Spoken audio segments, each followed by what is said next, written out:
at first, some people were like, think of the eating disorder as your enemy. And that really didn't resonate with me because once I was able to see it as, no, it was my body's best way of, it was doing the best it can to know how to survive from the trauma that I had experienced, the anxiety that I had been dealing with untreated all my whole life, and it was doing what it could to keep me alive. I can be thankful for that and realize like that doesn't serve me anymore. So thank you. And I will move on and find a more healthy coping skill.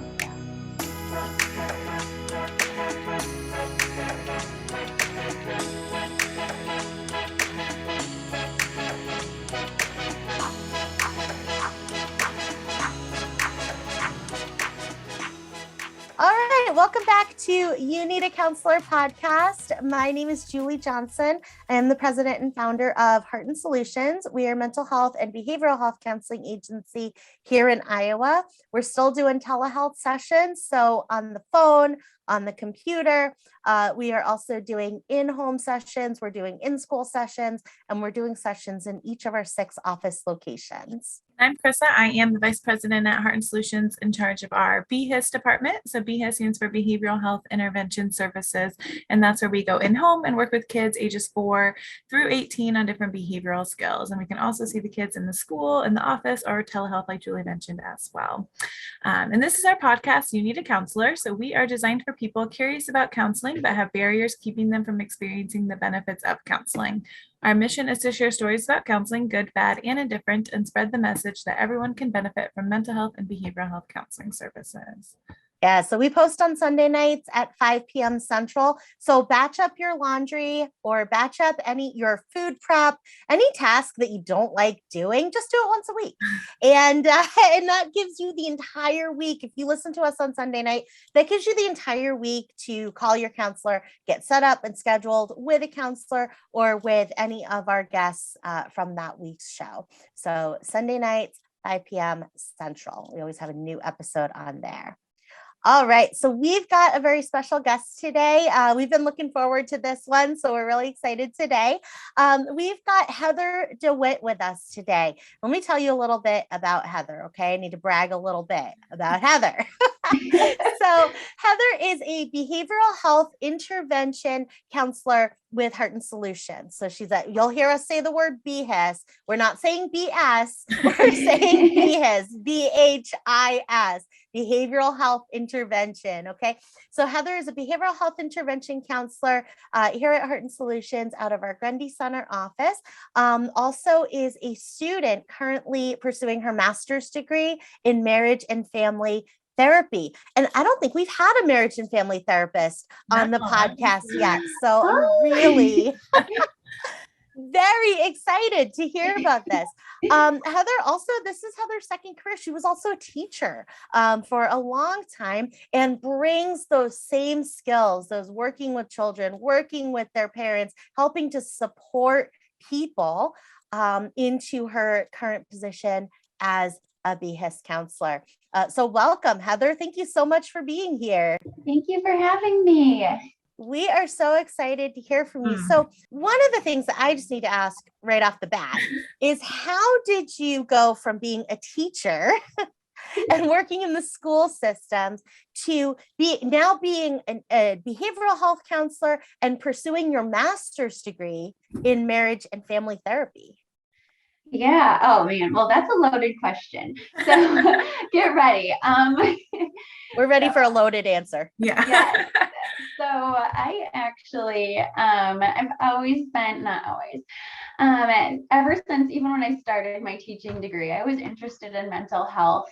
And I wanted to actually going to be a school counselor, but I bumped into some principal at an airport once, and he told me there's like no jobs for that. And so it scared me away. I'm like, I'm just gonna do teaching. It sounds safer, more job guarantee. And then I found myself working in this most amazing place. It's called Hospitality House. So it's a nonprofit organization that works with the public schools to help kids who have had trauma or are going through trauma. It helps them kind of still get their academic, but also get like that mental health piece. And I was like, this is like all of my worlds combining to make this perfect place for me. So I started working there, and it was so rewarding and challenging beyond what I'd ever expected. And so I found myself really wanting, like, when I would have to send the kids to go out and process, or, we had to leave, to stay safe or whatever, when they're having a really hard time. Like, I just felt myself like, I just want to be with them and I want to help them. And my academics were kind of like, I found myself wanting to do more mental health stuff than school stuff. And I'm like, all right, well, maybe I should kind of reframe my career direction here. And so COVID hit, and I decided, why not go for my master's and become a therapist? So Wow, I love that. So you're going to prove that airport guy wrong. Nice story. maybe, yes, hopefully. I love that. So, you went into, you knew you wanted to work with kids.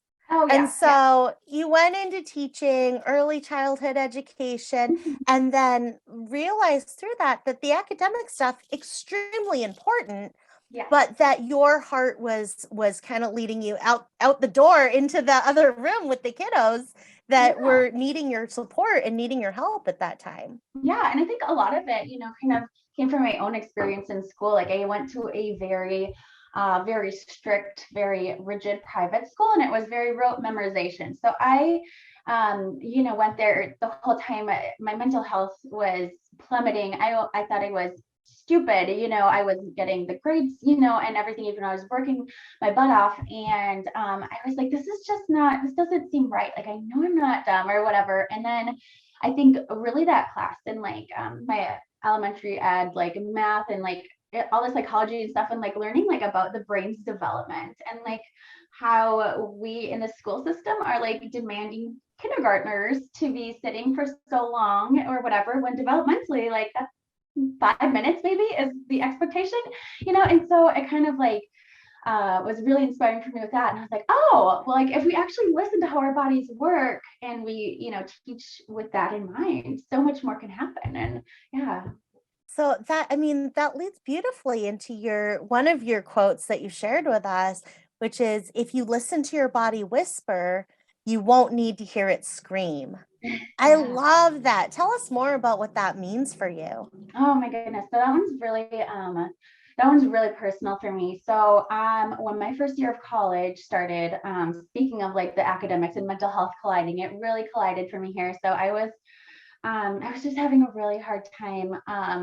I moved into the dorms and everything. I was not making friends. I ended up moving back home. I was having panic attacks, and I ended up having severe anorexia, to the point where I did not see how I would survive. I was like, I don't know what to do. I was at my wit's end, and I finally reached out to somebody, because my doctor's like, your liver's shutting down, your kidneys are shutting down, you need to do something.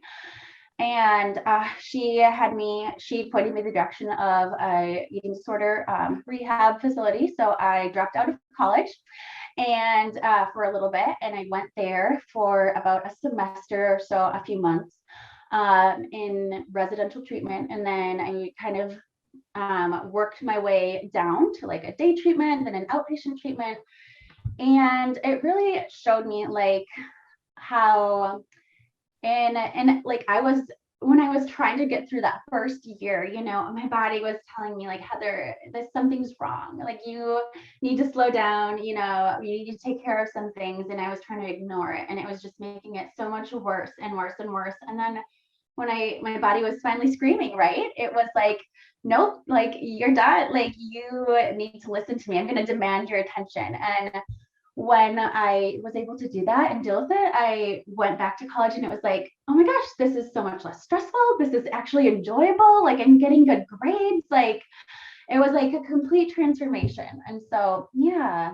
Yeah, absolutely. I mean, I think it really highlights what you were seeing when you were working with the young children as well, is that if our mental health and our physical health are not in a place where we can be focusing on education, we're not going to be able to focus on education. You know, I mean, Exactly. these are foundational things that when we put the added pressure of education on top of it, right, the whole tower can crumble if we don't have that solid base.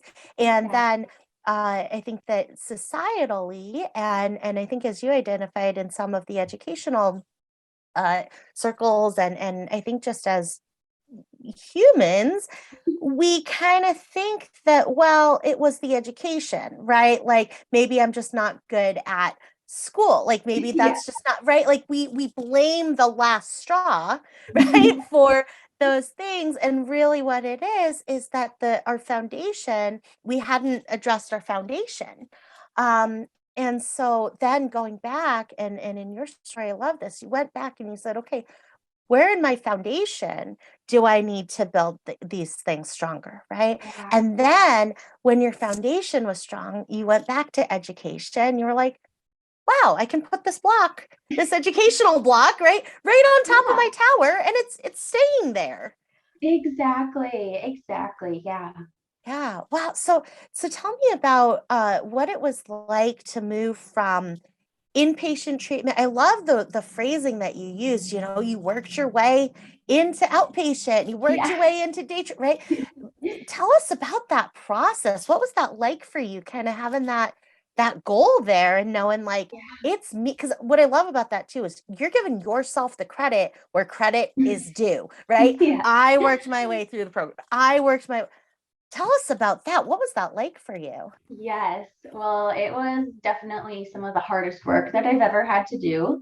And in a lot of ways, I think I'm still working on it. I'm still doing it. It's an ongoing process. And, just at like that teacher mindset of like a lifelong learner, like I feel like there's that process of lifelong upkeep and tending to my mental health.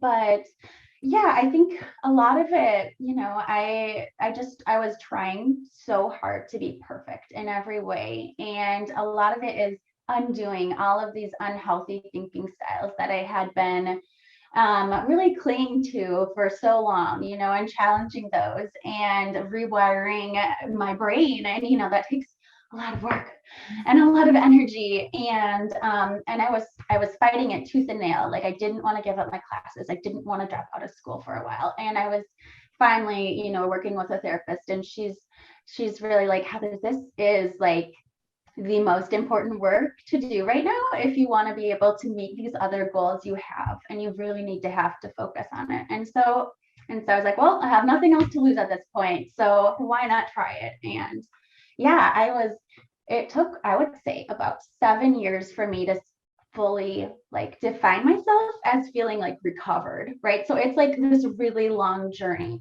but it was so hopeful and so encouraging to see like the progress. And that's what I had to keep reminding myself of, like, look how far I've come. I don't cry anymore when I see food. I don't throw it at the wall or whatever. I can enjoy a date with my husband and get dessert. Like it's great. So I feel a lot of pride. Yeah. Awesome. Yeah. And those are such great examples as well. So like the specificity of like I cried when I was around food. I couldn't go out on a date with, and or go out with friends and be in a restaurant. What were some of those other kind of warning signs that you experienced that other people listening might be experiencing and might not understand? Right. These are things that that don't always come top of mind. And especially when it's us, when we're going through it, it seems totally normal, some of these things. So tell us about what some of those other things were for you. Yeah. I think for me, especially, it's all about this mindset, like of a holistic balance, variety, moderation, and flexibility. And where I really struggled was rigidity, extreme rigidity. Like I had to walk out the same door every day, or I would get so much anxiety, or I had to eat at the same time in a certain way, like super rigid, super inflexible. If something came up and plans had to change, I I just would break down. I couldn't handle it.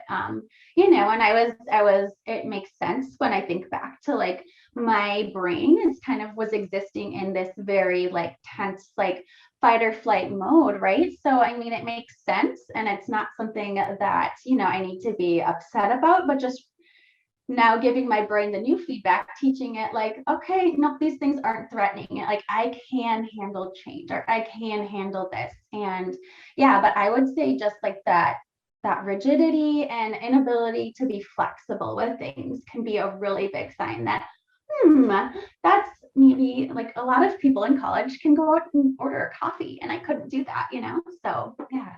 Yeah, it's our minds and our brains are so, they're very, very adept to keeping us alive and Yeah. keeping us safe, right? From tigers and wolves and things that, right, that are dangerous to us.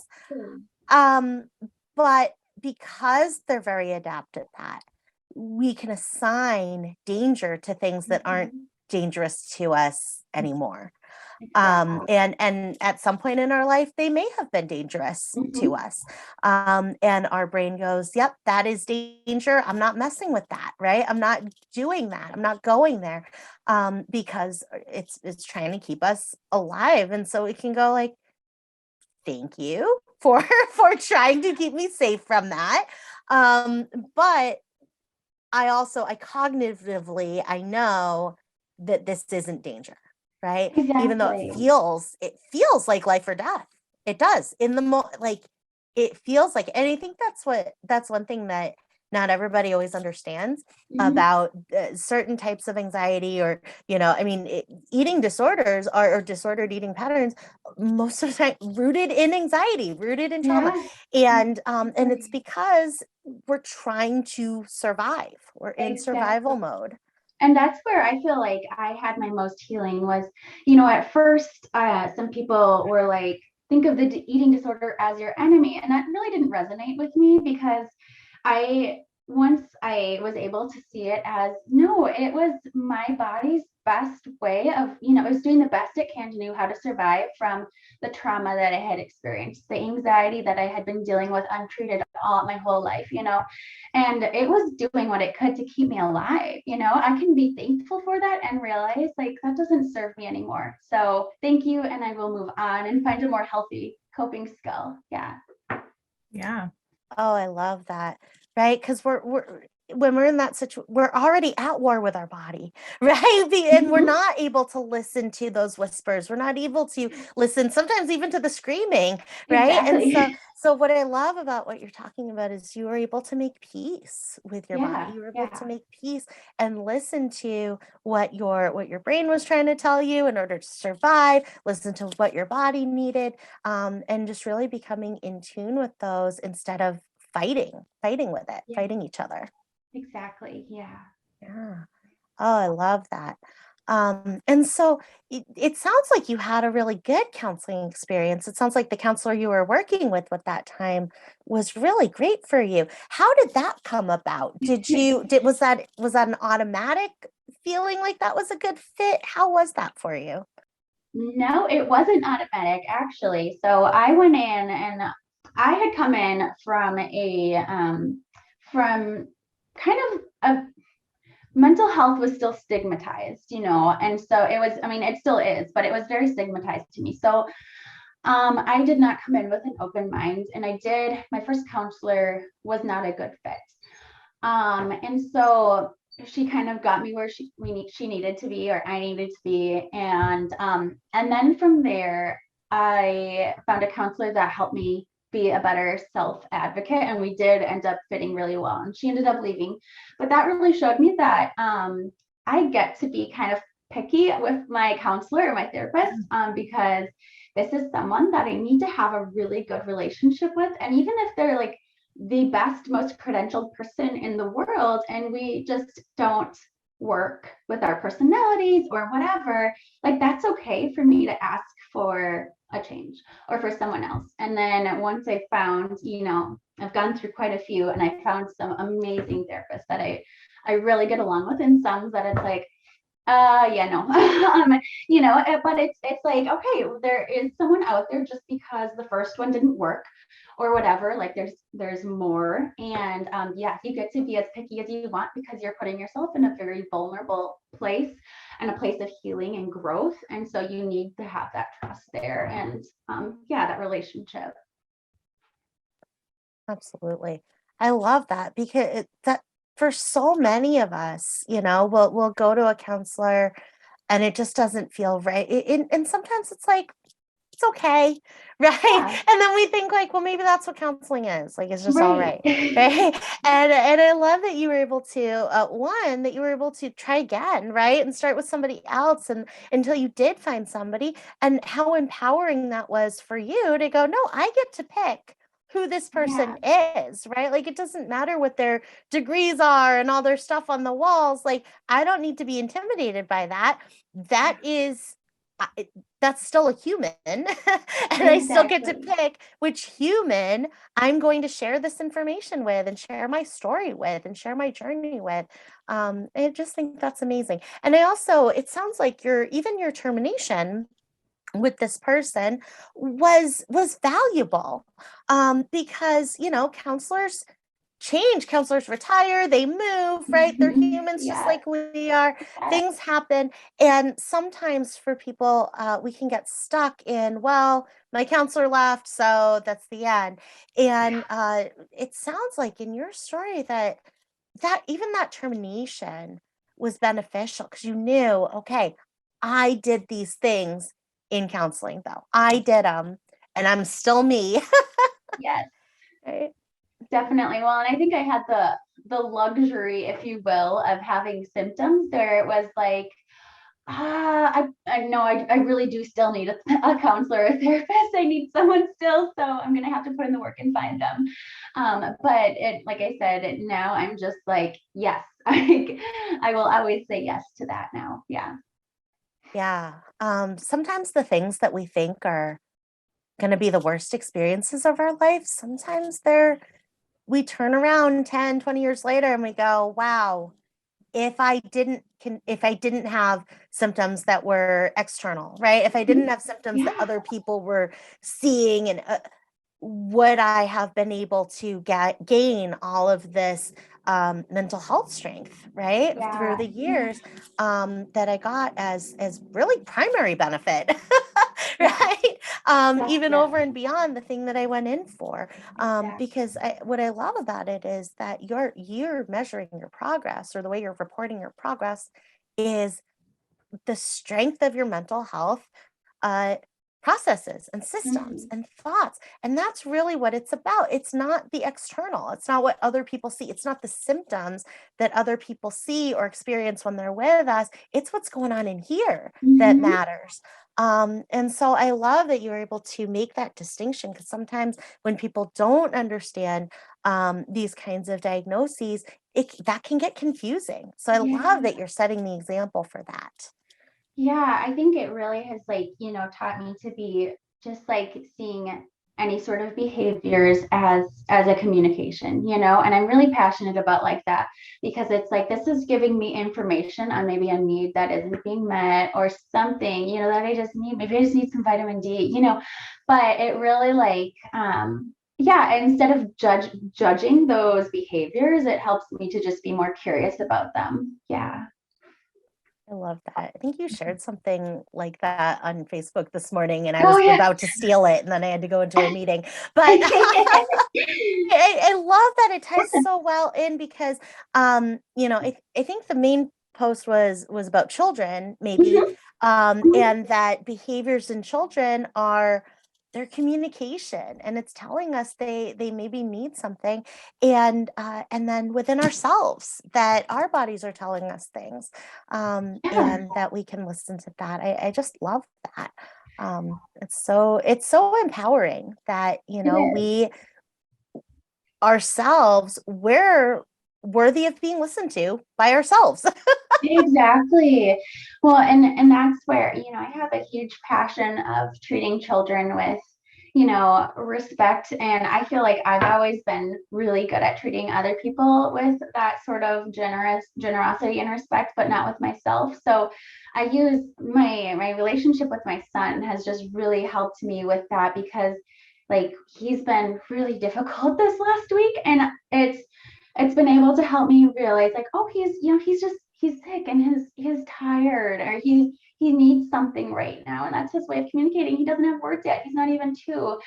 And then when I was feeling really on edge this week, I was cranky and I had no patience, and I was like, why do I respond to myself with such judgment towards that? Like, I'm just a bad mom, I'm a bad wife, or whatever, when that's maybe just telling me that, I could have that same curiosity towards myself. So that's where I feel like working with children is so therapeutic for me, even. Yeah. I love that. So our kiddos are similar ages. Mine's 5. She's a little bit older, but we've been doing it lately where if she is cranky, which she is often cranky, okay, especially when she comes home, like right when she comes home for the day, she's tired, right? Like she's got school and then she's got after school and she's running the whole time. And like, she's tired. She's also definitely an introvert, even though she's like, she'll talk forever to anybody. She's an introvert because when she comes home, she does not want to engage, right? She just wants her own time. She wants to be baby burritoed on the couch, right? With a fun. She'll be like, can I have a burrito and a water? And she means she wants to be the burrito in a blanket, and then she wants water. And we started this thing where I said, okay, I'm going to, when she's cranky to me, I'm going to offer her water. Like that's the first thing I'm going to do. And oh my gosh, like I did not expect it to work as well as it does, but so many times she'll drink some water and then it's like she's her again, Exactly. And the other week I was obviously very cranky because she handed me a water bottle and was like, here you go. You need to drink some water, I think. And it's so true how we look at our kids and we try to make sure, okay, what do you need? Are you hungry? Right? Are you nap time? Do you need to, and how often do we do that for ourselves, right? It's so easy to overlook that. So I love this idea of, we're worth doing that as well, right? Like we need water too when we're grumpy, and we need sleep when we're grumpy, right? There's an old adage, and I have no idea who said it or where I heard it, but it always runs through my mind. It says, if you hate everybody, eat something. If everybody hates you, sleep. And I love it. Yes. I love that because I've been in, like I have generalized anxiety disorder. I have been in anxiety tailspins and gone, everybody hates me, right? Why is everything? And then that always clicks for me of, if everybody hates you, sleep, right? Or I'll be like, everyone, whatever. And I'll be, the opposite way, and I'll be cranky and like, why doesn't anything go right? And then it's like, if you hate everybody, eat something, right? Have a healthy snack. And I always just think that's so helpful because it seems simple, but we don't do it naturally. Yeah, exactly. And I mean, how powerful that, and what a privilege that we get to teach that to our children. And like, that's what they're growing up with. Like, I didn't grow up with that mentality necessarily. And I think like, I don't know, it's just like, it gives me so much hope for the future. Like, it's just the norm to listen to your emotions and listen to your body and ask for what you need. And that's like, it's not judged or anything. I think that's just beautiful. Absolutely. I love that. Those inner voices, they come from somewhere, right? And so I love the idea of being able to be my daughter's when my daughter's 30, right? What do I want her to say about herself? What do I want her to say in her mind about who she is and what she does and all of that? And being able, and like you said, it is a privilege. It's a privilege to be able to say those things, to speak those things into her now, with the hopes that that's the record that plays in her head when she's 30, right? Or 40 or 50 or 60, that's the record that's playing, right? And not the more common one of, you're not good at anything, right?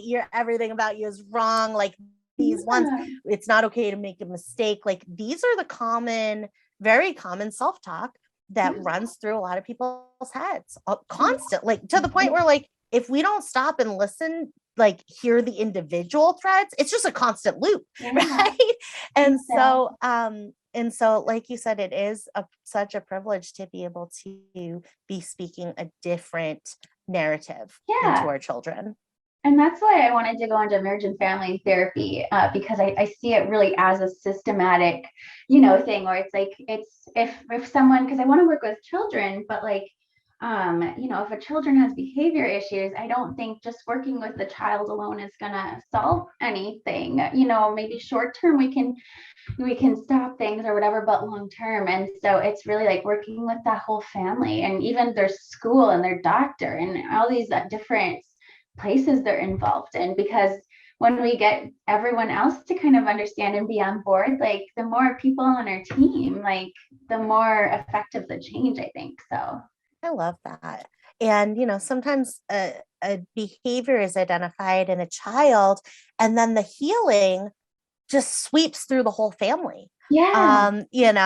as a wave. And it's so cool to see that, because just like, you and I are seeing things in the way that we, treat our kiddos, and then we're going, wait, but I can do that for, like, I deserve that too. Right? Totally. Like being able to do that for the families that we work with too. Yeah. It's just beautiful to see that wave of healing. Yeah, exactly.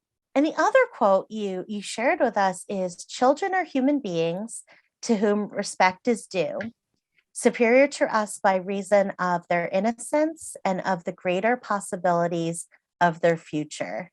That is powerful. Tell me about that one.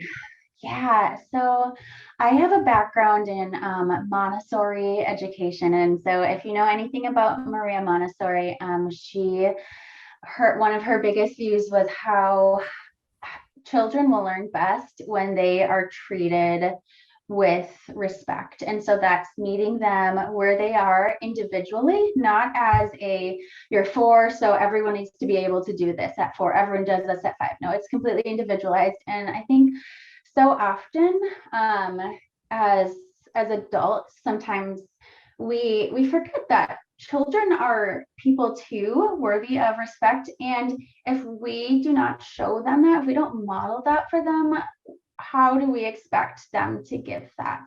And so I love, like, I like to try to change my whole mentality on children as like just these people that have so much capability, so much potential, and I am in a position to support them with that. So like even with my son, when I had him, I was like, I just would practice it like simply with like asking him or letting him know, like, hey, I'm gonna change your diaper right now, instead of just doing it. Because like when I'm old and in the nursing home, I want them to let me know, like, we're gonna do something. I don't want them just to grab my legs up and do the thing. Like, I wouldn't like that. So just kind of giving that mentality of like, how would I want someone to speak to me? Or how do I think, what do I expect? And why would I not give that to children? Yeah, because it kind of comes back to like what you said, Julie, like, I feel like what we say to them, that really does, as adults, becomes their inner voice. And so we need to speak, we need to speak these words of life and respect and love. And then that's what they will fulfill then. That's what they'll perpetuate. So yeah. Absolutely. I love that. Speaking to children as though they're human beings, because they Yeah, are. exactly. Yes. Yeah. And I mean, gosh, I've done that when I used to do Behis. I would do this sometimes, activities where, I'd ask the parent, okay, how would you ask this to your child? And then how would you ask your coworker to do it, right? Or Yeah. how would you ask your sister to do it? And how would your coworker or your sister respond if you asked them to do it the way that you asked your child to just, to put their dish in the sink? Yeah. Okay, how would you ask your child? And then how would you ask an adult? And a lot of times it is so different, because, with the child, it's like, go put your dishes in the sink. Why do you always, Yeah. and, but like the way that you asked me to put my dish in the sink was totally different, right? So I kind of love that idea of like just translating to the way that we talk to children to say, yeah, how would I ask an adult to do this, right? How would I do this with an adult? Okay, that's how I'm going to do it for this child because they deserve the same respect and the same treatment and the same care. And I think sometimes we have these unrealistic expectations that as adults, we should be able to speak to children how we want. Maybe that's yelling or demanding or whatever. And they are expected to comply without being upset, without grumbling or feeling angry. It's like, oh, well, my child's angry. They need to do it happily. And it's like, well, would you feel happy if someone asked you to put the dishes away like that? Like, I'd feel a little frustrated. I'd be like, are you serious? You know? So I think for myself, just like how I ask my son to do things is like how I want to do that, how I would want someone to ask me, you know? So yeah. And allowing him to be upset, like, because sometimes like I have to do things I don't like. And like if I get told I can't be upset about it, then it doesn't help. Like, you know. Absolutely. Yeah, I love that. Yeah, kiddos are allowed to be upset, right? Like they're not allowed to hit us over it or bite us or kick us or scream at us, but they are allowed to be upset and they are allowed to be angry and they are allowed to be frustrated. And so many people grew up where that wasn't allowed. Yeah. And we know what that's like. Like we know that it causes a lot of challenges for us then as adults. And so I love this piece about kids are superior to us by reason of their innocence and their greater possibilities of their future, right? Like it's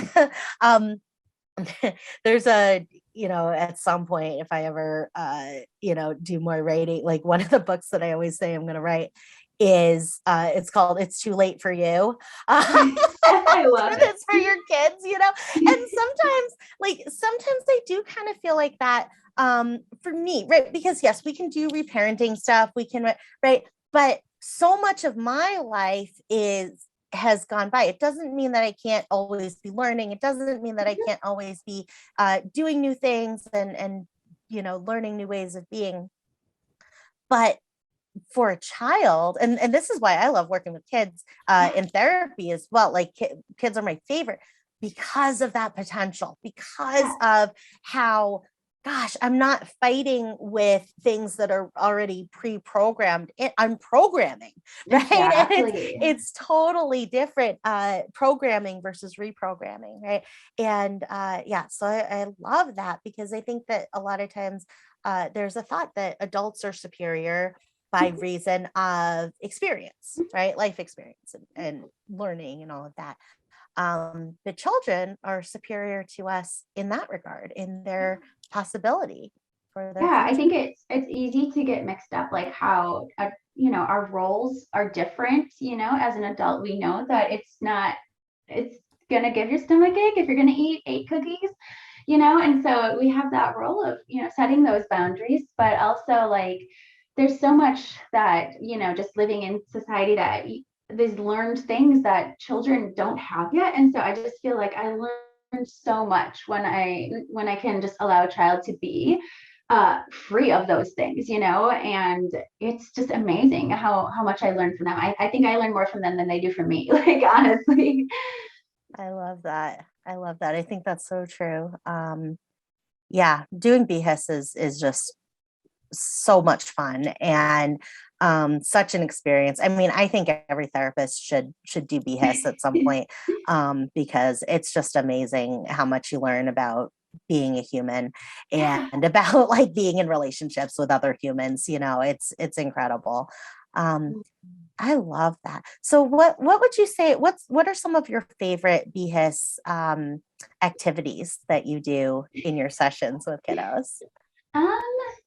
So, the teacher in me really loves anything that has to do with psychoeducation. I love teaching kids, like, how their brain works and all of that. But what I have found is that working with children, the best thing is to just play and it comes out, And so I have been really learning, like, I need to like I struggle with being flexible, be flexible and just like, I can bring things and I can present them.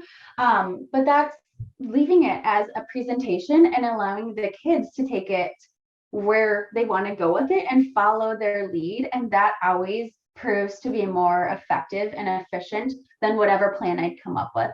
So while I used to do a lot more of the psychoed stuff, I still plan for that within a session. But I start off with Play-Doh or Magnetiles or all these amazing things that I had in my kindergarten classroom, and I took because I bought them because teachers buy all their supplies, and I get to reuse now with my Behis kids. And yeah, it's just amazing where they take it. So it's gotten me interested. I always say I wanna get my doctorate, and I want to do stuff with play therapy because that is just, it challenges so much in me and intrigues me so much that I just love it. Absolutely. It is a beautiful, beautiful thing being able to trust a child to process what they need to process in the time frame that they need to process it. And that we don't need to make it happen, that given the safe environment, they will just do it.